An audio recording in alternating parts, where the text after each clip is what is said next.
So quickly, he said, "It wasn't quick, really. These interviews have been in the works for a while." "These interviews? Meaning more than one?" I asked. "Yeah, I've got a few solid opportunities in the works, and the one this afternoon is my third at the company. I think they're going to make me an offer today." We all watched as the ocelot grew another leg. "What the hell?" someone said again. It might have been me. "Come on, you guys," Tony said. "This couldn't have been a big surprise to you.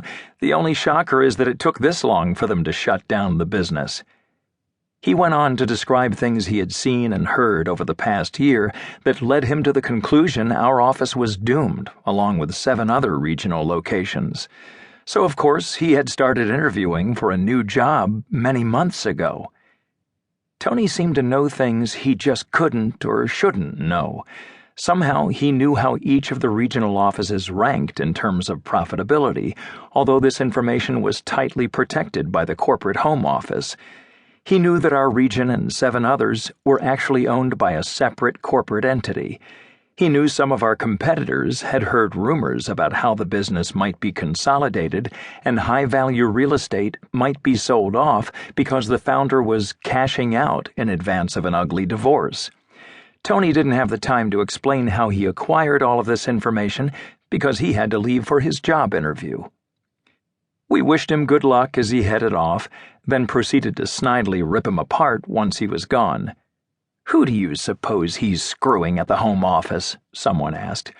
We continued drinking until happy hour ended and the prices tripled, and there were no more free drinks for the ladies. By then, we all agreed that Tony must have done something illegal or unethical to get so much inside information, and while we certainly would have liked to be interviewing for new jobs just as quickly, it was better to have higher standards, or something stupidly self-righteous like that. A few weeks later, I had lunch with Tony. By then, the alcohol had worn off. Tony was happily at work in his new role as a telemarketing manager, and I was sending out tons of resumes to prospective employers. My head was clear.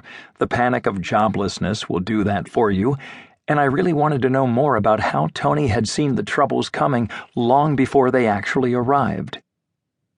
We had a lengthy and illuminating conversation, but I'll give you the short version.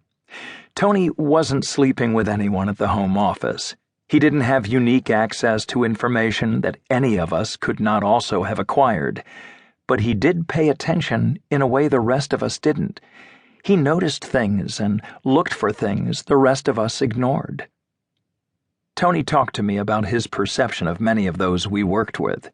He noted their individual communication styles, what seemed to motivate them, and how they made decisions. "Do you ever notice how the district director really chooses his words carefully, while the vice president is more open and willing to just talk with us casually like a real person?" he asked. I nodded. I really liked the VP's personality and communication style. "Well, I think it's because the director really isn't comfortable giving us false information, so he carefully chooses his words. But the vice president, he's totally comfortable with just saying whatever he needs to with a big smile, whether it's true or not." I was surprised that Tony's take on the 2 men was so different, and obviously more accurate than my own.